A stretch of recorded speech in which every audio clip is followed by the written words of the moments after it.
Como já falamos, irmãos, esse é um texto muito maravilhoso.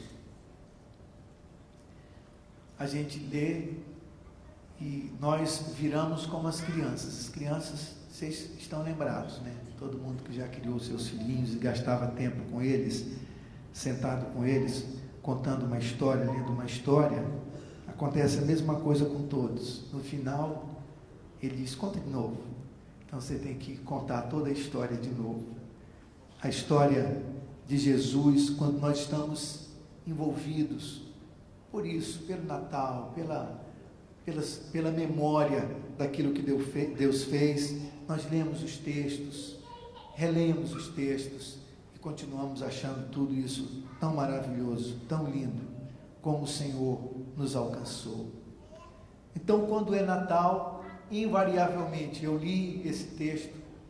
Não sei sobre o que o presbítero Ângelo vai pregar hoje à noite, mas não me admirarei se ele ler esse mesmo texto, ou pelo menos citá-lo, não sei, pode ser que não, mas via de regra, nós lemos esse texto. No mundo inteiro, esse texto está sendo agora, porque nós estamos na ocasião dos festejos do Natal.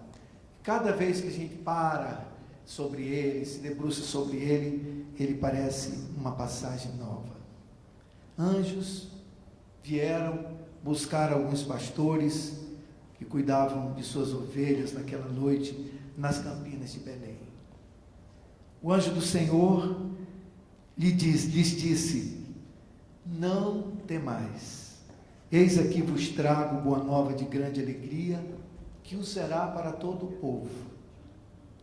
O Evangelho chega a nós e deve provocar dentro de nós sempre esta lembrança. E isto não é só para você, isso é para todo o povo.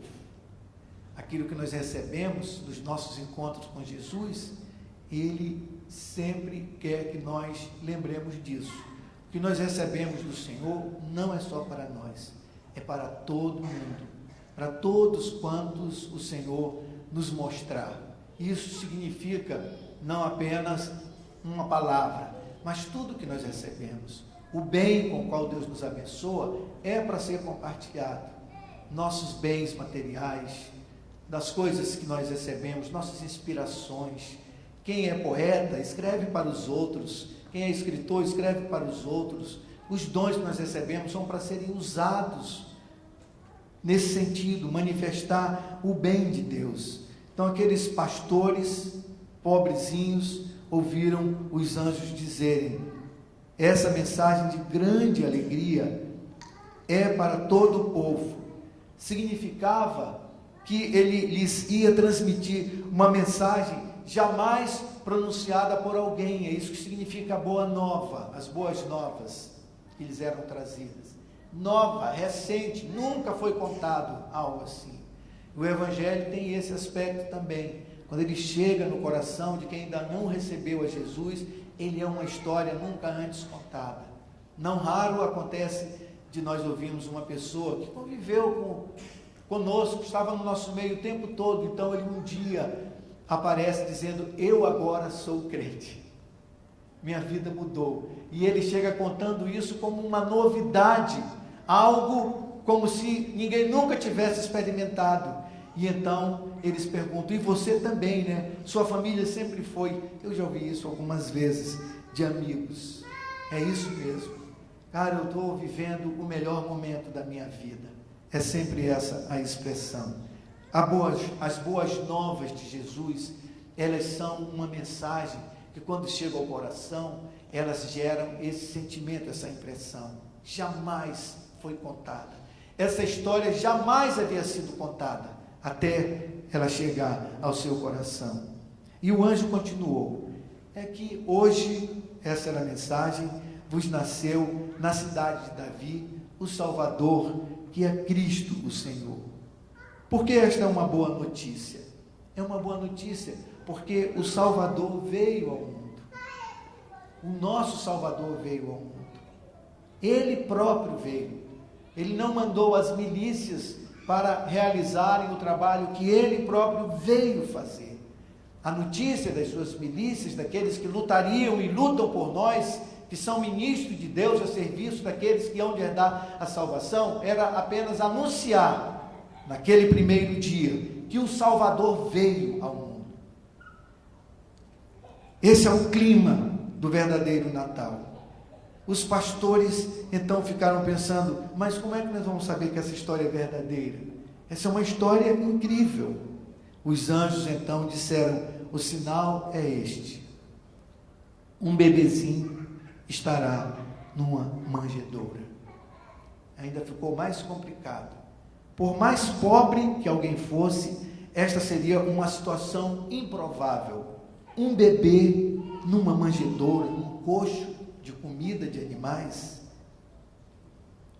E os anjos então lhes disseram que o procurassem e que ele estava nesta condição. E eles disseram, este é o Messias. Este é o Messias, o prometido, o ungido, a respeito de quem todos os judeus ouviram falar todo o tempo. Virá o Messias, virá o Messias. E os anjos contam a história, iniciam a história desta maneira. Eles então não tiveram mais dúvida, saíram correndo para Belém. Foram certamente de estribaria em estribaria. O anjo não disse qual era. Procurem, porque ele está num lugar assim. E verdadeiramente o encontraram. E viram em uma humilde estrebaria um bebê deitadinho num coxo, um bercinho improvisado, e ao seu lado um casal, uma família pobre, Maria e José, seus pais. Então o que os anjos disseram era verdade. Era mesmo verdade aquilo que eles tinham ouvido. Então eles adoraram o menino e contaram a José e Maria o que haviam ouvido dos anjos. Muitos, no decorrer de toda a história, e certamente naqueles dias, não acharam aceitável tal fato. Nem naquela época, nem nos nossos dias. Muitos rejeitam essa história. Essa parece uma história inventada, e alguns, na sua maneira e pensamento muito mais articulado, de achar que poderia ser diferente, acham que, de fato, essa história não pode ser verdadeira. Lá atrás, e também hoje, ninguém podia aceitar que essa história de Deus vindo ao mundo acontecesse por essas vias. Nós somos muito abençoados e agradecidos a Deus. É uma grande bênção poder crer que um bebê que nasceu em um presépio é o Salvador do mundo. A bênção de poder crer é um dom de Deus. É Deus quem torna isso possível. É Deus quem nos introduz. É uma bênção. Significa que o Espírito Santo veio até nós e nos fez parte do seu povo santo. Só o povo de Deus crer tal como o Senhor tem contado. Quando Pedro confessou que Jesus era Cristo, o Filho de Deus, lá em Mateus capítulo 16, verso 16, há ali essa confissão de Pedro. O Senhor lhe disse palavras surpreendentes. Jesus disse, Pedro, você pensa que você falou isso por sua própria cabeça? Não foi por seu próprio conhecimento, mas Deus o Pai o fez saber e confessar desta maneira. Há algumas coisas que Deus coloca no nosso coração, que se estabelecem como verdade verdadeira. O conhecimento, a certeza, a bênção de saber que esta é uma verdade revelada, é o Espírito de Deus que coloca no nosso coração. A mente, a inteligência, a lógica não consegue receber, nem perceber essa maravilhosa verdade. Jesus disse a Pedro, quando ele falou palavras bonitas a seu respeito, disse, você não é capaz de formular tão grande verdade, pois saiba que é o Espírito de Deus quem coloca no seu coração o conhecimento e gera essas palavras nos seus lábios. Então é o mesmo conosco. Como chegamos a confessar que um bebê numa manjedoura é o nosso rei? Como? Somente pelo Espírito de Deus. É porque Deus nos revela. Nós, então, confessamos. Ele nos faz confessar e abre os nossos olhos. Nós temos recebido essa gloriosa bênção, para que o nascimento de Jesus seja uma boa nova para nós. Temos que ter presente as duas coisas que o anjo disse. Primeiro, ele disse que devemos ser conscientes da graça de que esse presente na manjedoura é um presente de Deus para nós. Que Deus se fez gente, que Deus veio como um de nós, com o mesmo corpo que é o meu e que é o seu, que o Criador se fez parte da criação, o grande Criador se fez pequenino e mais pequenino, até ser o mais simples entre os mais simples. O anjo revela esta verdade. Mas isto é possível? Que o Deus que enche todo o universo foi feito um bebê num povo pequeno que não tinha a menor relevância? Sexta-feira eu estava vendo o Globo Repórter, não sei quantos de vocês viram, que foi um documentário em Jerusalém. Eu gostei, porque o repórter parecia uma pessoa muito piedosa, não parecia ser alguém que estava apenas mostrando aqueles sítios, mas um rapaz que parecia que estava muito emocionado. Não sei se ele já tinha outras vezes, parece-me que sim, ele inclusive sabia falar a língua árabe, ele via ele falando em árabe com uma pessoa lá. Mas ele mostrando aquilo, quando deu aquele foco de cima do satélite, mostrando onde é, mas é um negocinho de nada, um pedacinho de terra seco, onde Jesus nasceu, pobrezinho, no meio de uma família pobre, e de um povo que não tinha quase que relevância nenhuma para a história universal. Israel tem um grande valor, e nós conhecemos a história de Israel, porque nós sabemos por onde Deus fez acontecer o acontecimento realmente mais maravilhoso jamais contado. Então, essas duas coisas são muito importantes, que Deus, que enche o universo, veio até nós como um pequenino, uma criança, e ele então se fez cidadão entre um povo que tinha tão pouco valor dentro da história universal. É um fato que foge à imaginação mais criativa, que Jesus Cristo, ou Deus que se fez homem, se fez gente, usou a roupa como a nossa, que ele usou sapatos como nós usamos, que comeu as mesmas comidas que nós comemos, chorou as mesmas lágrimas, se fez homem. Este é o mistério dos mistérios, e nós não podemos, mesmo que catemos dentro de nós, encontrar razão para Deus ter feito dessa maneira, senão para revelar o seu imenso amor, dizer que aquele que nos fez se importa conosco. Esse é o sentido do Natal, dizer que ele nos conhece e nos compreende. Quem melhor compreende um doente que padece de certa enfermidade, além dos médicos? E mesmo assim os médicos não podem conhecer tão bem os sintomas, qual é, por assim dizer, a cor, o sentimento, a dor da dor, senão aquele que já passou por enfermidade igual. Quando passam por situação semelhante, então esses têm essa identidade, porque têm o mesmo sentir. Sabem quais os sofrimentos e tribulações, porque passam aqueles que são seus iguais, ou que vivem em situação igual. Quem sofre o mesmo, sabe exatamente o que é. Quem não sofre, não sabe, e não pode realmente entender. O Deus Altíssimo, o Criador do Universo, se fez carne. Ele fez isso para que nós o entendêssemos.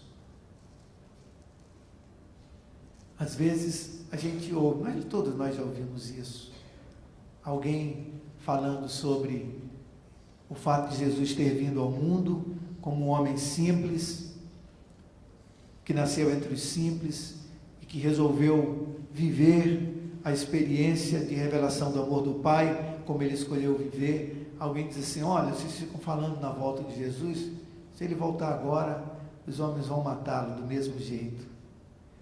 Mas ele não vai voltar para contar essa mesma história. A história do Natal é única. Ele só veio uma vez desta maneira, e nasceu desta maneira, para contar uma história, para nos revelar uma verdade, para dizer como Deus nos ama, para dizer que Ele sabe como nós somos, que Ele sente o que nós sentimos, que Ele conhece todos os aspectos da nossa vida, todos os detalhes, percalços da nossa caminhada.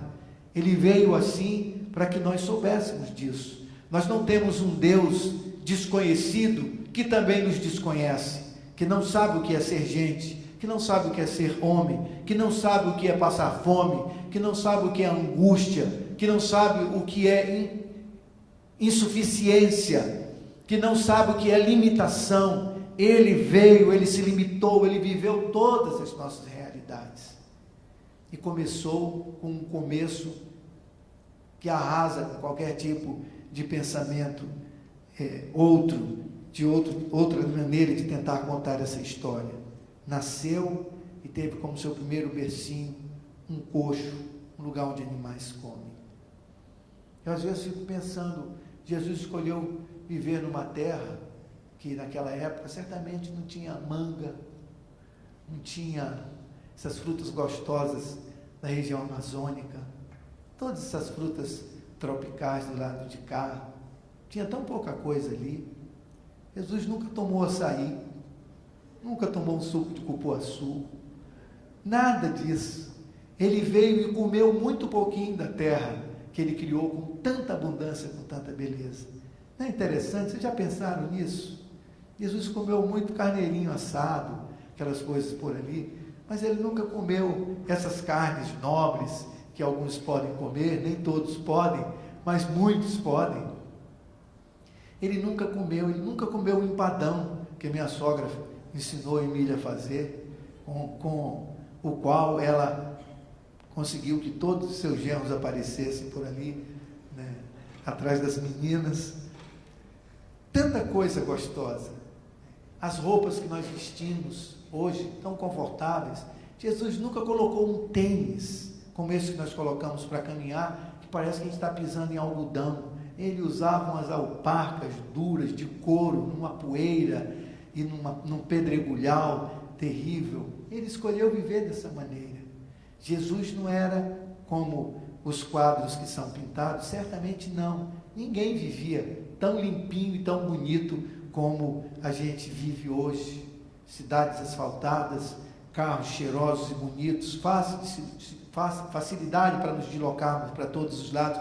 Jesus viveu no meio de todas as limitações daquela época. Ele não desfrutou de nada especial, além daquilo que todos tinham, e sobretudo aqueles que eram todos os mais pobres. Há uma história muito interessante para falar dessa identificação de Deus conosco, que nos ajuda a fixar bem essa verdade. É a história de um casal que procurou por 12 anos uma filha desaparecida.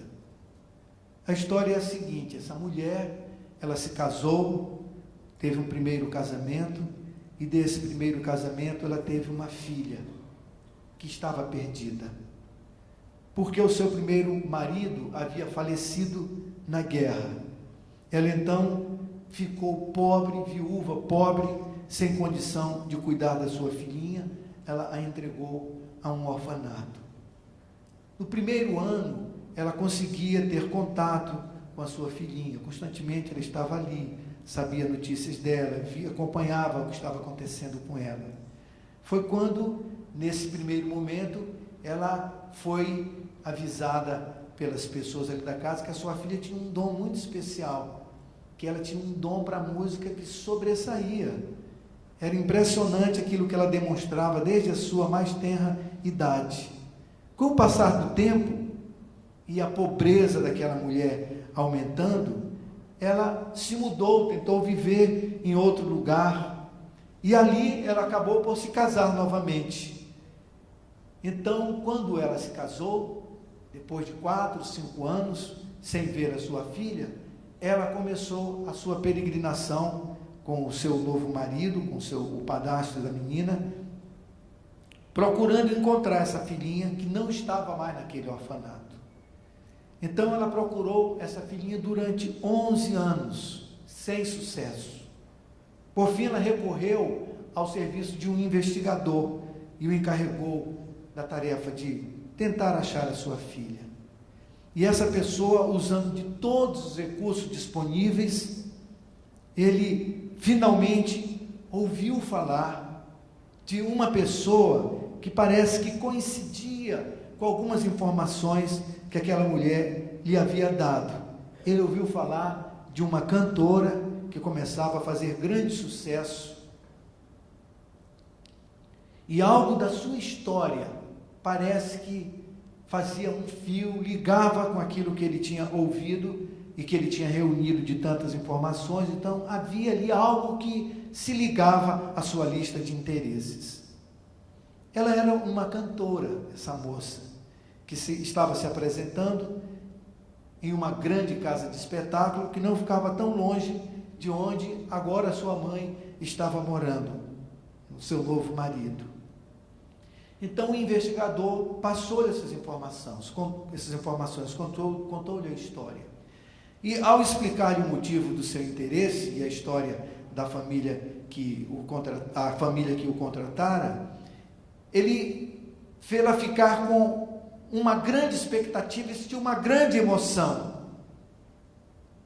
Ele então foi e contou para a moça a mesma história, que havia uma família que procurava e que essa família estava numa grande expectativa que começou a brotar e a enrubescer as faces daquela cantora agora famosa, mas que a deixou extremamente aborrecida, revoltada. Então ela desabafou com aquele investigador energicamente, dizendo o seguinte: como é possível que a história que você me conta se trate de mim, ou que isso tem alguma ligação comigo? E como ter certeza que essa mulher que você me descreve pode ser a minha mãe? E ela disse: e se de fato ela for essa pessoa, eu não quero jamais me encontrar com ela, pois não posso entender, não posso perdoar, não posso aceitar o fato de uma mãe abandonar a sua filhinha, quando ainda criancinha, num orfanato. Jamais eu perdoarei a minha mãe se ela ainda existir por isso. Mas o homem, usando de toda a sua sabedoria, de muitos argumentos, pelo menos a convenceu a ter um encontro com aquela mulher, dizendo: não custa nada, simplesmente vocês devem se encontrar e vamos ver o que vai acontecer. Então houve o encontro. No dia marcado, a mãe, tendo ouvido a voz da filha, exclamou emocionada: é a voz dela. Disse ao homem ali ao seu lado: é a voz da minha filha. Tanto tempo não conseguiu apagar da minha memória a voz da minha pequenininha. É a minha filhinha. Finalmente eu a encontrei.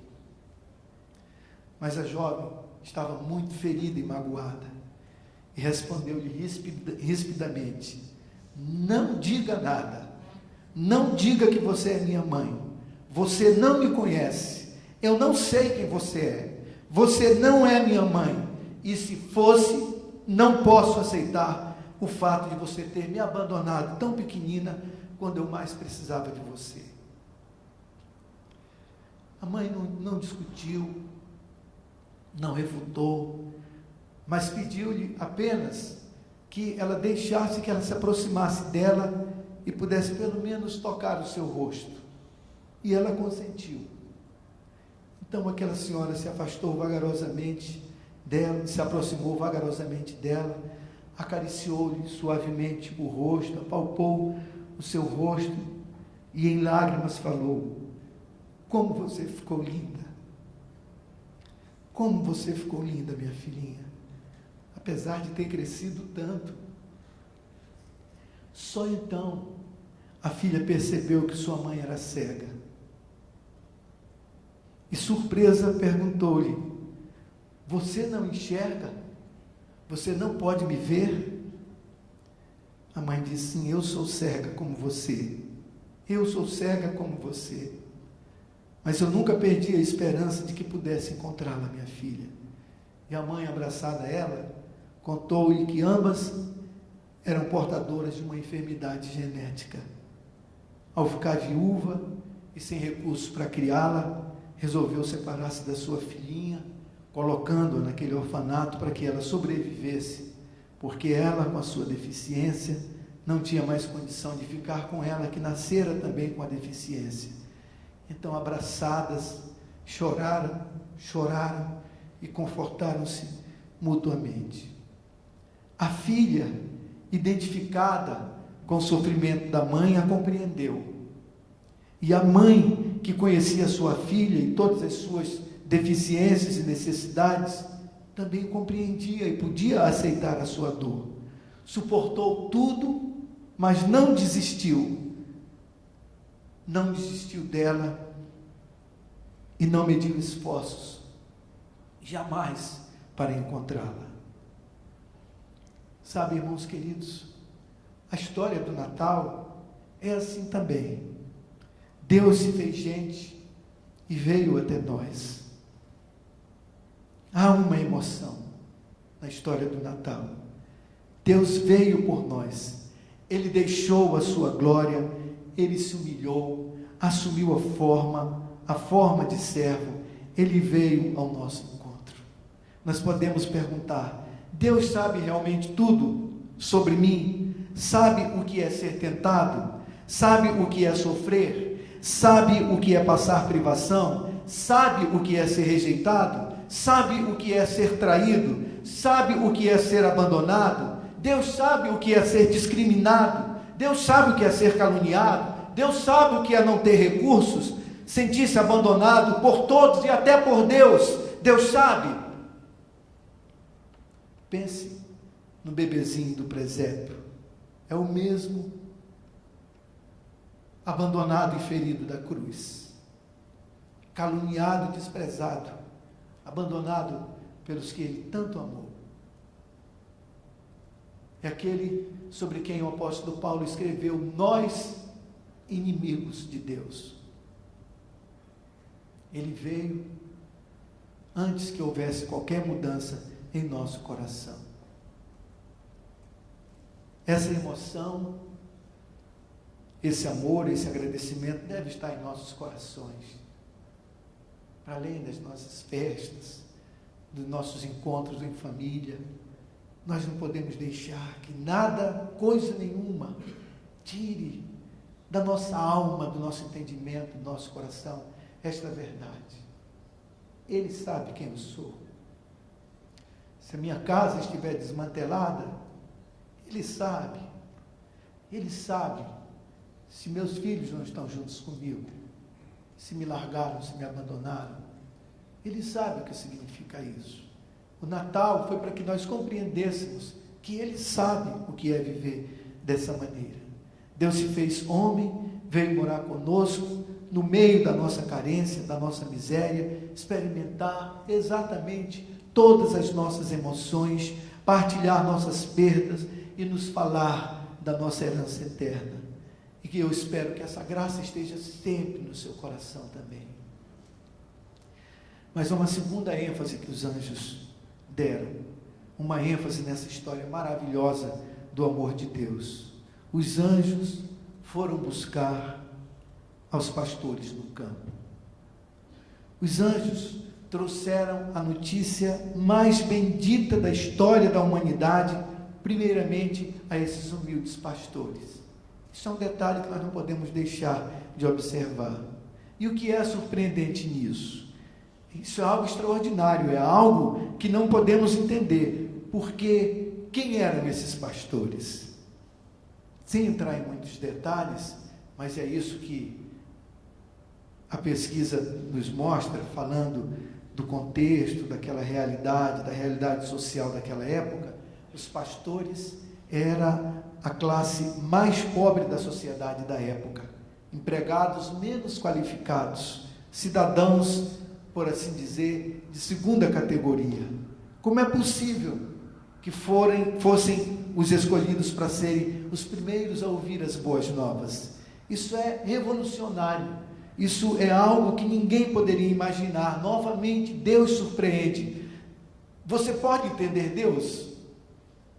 Deus vir por esse caminho, fazer esse caminho.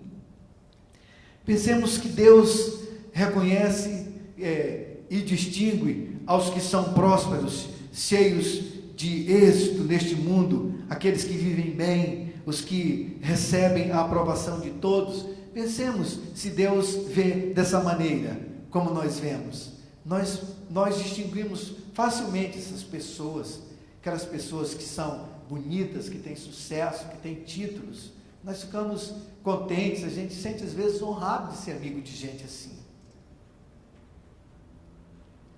Às vezes alguém fala sobre alguém que nós temos curiosidade de conhecer, e então a gente expressa a curiosidade e diz: não, eu sou amigo dele.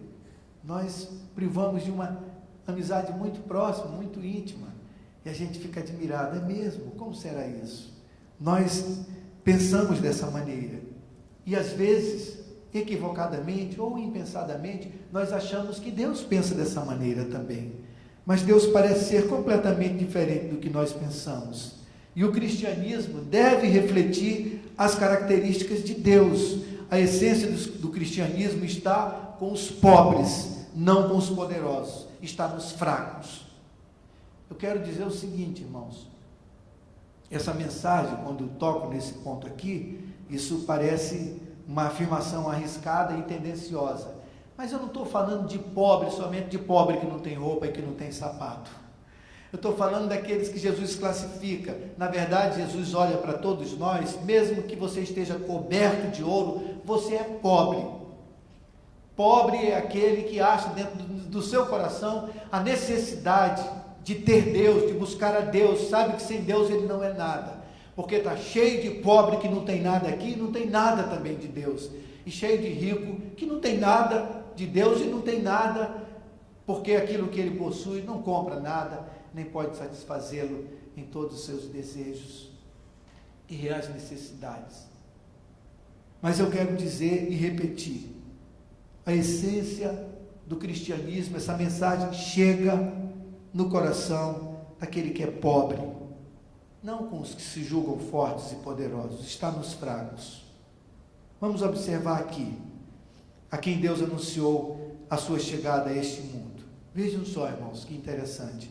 Há uns pobres pastores, aos comuns, aqueles que viviam vidas humildes em região incipiente, como Nazaré, a carpinteiros, a velhos como Zacarias e Isabel, casal que vivia na solidão por não ter filhos. Veio a estes e lhes deu as boas novas, não primeiramente aos ricos, aos poderosos, aos escribas, aos fariseus, ao rei Herodes, não aos intelectuais como Nicodemos, José de Arimateia, Anás, Caifás, sumos sacerdotes, escribas, fariseus da época. Devemos aprender algo aqui. No começo foram os pobres, e agora mudou. Deus poderá não estar mais ligando para os pobres. Jesus anda atrás do prestígio dos prestigiados pela sociedade. Mudou não. O Evangelho continua sendo a mensagem para o coração de todos os homens, para o coração do homem todo, que muda o homem todo. Olhe para você mesmo. Vou dizer uma coisa aqui, irmãos. Como foi que você chegou ao conhecimento de Jesus? Como foi com você? Será que essencialmente temos muitas variedades de testemunhos aqui? É possível que nós encontremos que 9 entre 10 aqui chegaram a Jesus por sua pobreza existencial e desespero de vida. Por sua pobreza existencial e desespero de vida. A riqueza existencial não é comprada com bens da terra. Graves problemas e enfermidades trouxeram alguns. Foi assim que Jesus nos encontrou. Eu digo de mim mesmo, por ter uma saúde frágil e tantas carências e dependências, limitações, eu amo mais ao meu Senhor ainda. Foi no dia em que eu me senti um fracassado, totalmente fracassado, que minha vida se tornou significativa, porque Jesus nasceu no meu coraçãozinho manjedoura. Há muitos que odeiam a vida porque são pobres. Há muitos que invejam os ricos e cobiçam as coisas que eles têm. Se conhecessem a Cristo, tudo isso mudaria. Se conhecessem a Jesus, renovariam as suas forças e se levantariam cheios de esperança e felicidade. Nós precisamos contar isso a essas pessoas. Nós precisamos contar que Natal é algo tão maravilhoso que traz em sua celebração todas estas verdades. Precisamos contar. Assim como Jesus foi em busca dos pastores, nós, Igreja de Cristo, devemos ir em busca dos humildes e débeis para que recebam o reino de Cristo. E onde chega o Evangelho de Cristo, a sociedade muda e acontecem coisas muito maravilhosas. Onde o Evangelho chega, mudanças profundas acontecem. Quantas pessoas voltaram a ter esperanças por causa de Cristo? Quantas famílias, a ponto de romperem-se, estão restauradas e saradas, voltaram a ser felizes? Quantos que pensavam em suicídio, agora estão libertos e se tornaram pessoas maravilhosamente felizes em Jesus? É só ler a história de muitas nações e ver o efeito do Evangelho ali pregado. Tem tantas coisas bonitas. Assim como vemos nações que foram transformadas, se tornaram prósperas, gente feliz, sociedades bem organizadas, a partir do Evangelho, estamos vendo, às vezes, até a história dos mesmos países, abandonando o Evangelho e tornando-se infelizes, violentos, desorganizados e empobrecidos. Leia a história, veja o que está faltando nesses países onde as coisas têm acontecido de modo tão assombroso.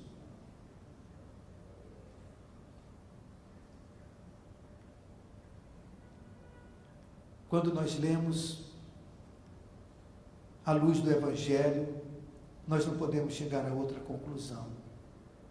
O mundo está dividido entre antes e depois de Cristo. A chave que abre todos os mistérios da humanidade é Jesus Cristo. Sem Ele, não é possível explicar toda a história. Espero que hoje, verdadeiramente, irmãos, possa ser um dia de louvor. Esse hoje a que eu me refiro, esse nosso Natal, seja um dia de louvor, com alegria, com maiores bênçãos em nossa vida e em nossas famílias queridas. Espero que seja um Natal diferente. Esse é o último Natal que nós estamos vivendo até a volta de Cristo. Tem nada a ver com a profecia dos maias, mas é porque é o último. Nós não sabemos se teremos o próximo, assim como não sabemos se teremos a próxima semana. Não é para nos assustarmos pensar assim e nem para tentar fazer contas. É porque Jesus diz que nós devemos pensar assim, estarmos preparados para a sua volta. Então vamos viver um Natal assim, vivendo em nossos corações todos os benefícios das realidades pregadas pelos anjos naquele dia e que estão a serem reveladas no coração daqueles a quem o Senhor ama. Glória a Deus nas maiores alturas e paz na terra entre os homens a quem Ele quer bem. Jesus veio a esta terra para experimentar o mesmo sofrimento e morte que nós sofremos, como o mais pobre e sofredor entre os menores, para que todos o conheçamos e sejamos transformados pela sua glória e pelo seu amor. Natal. Deus nos abençoe. Queria que você curvasse sua cabeça para nós falarmos com o Senhor assim.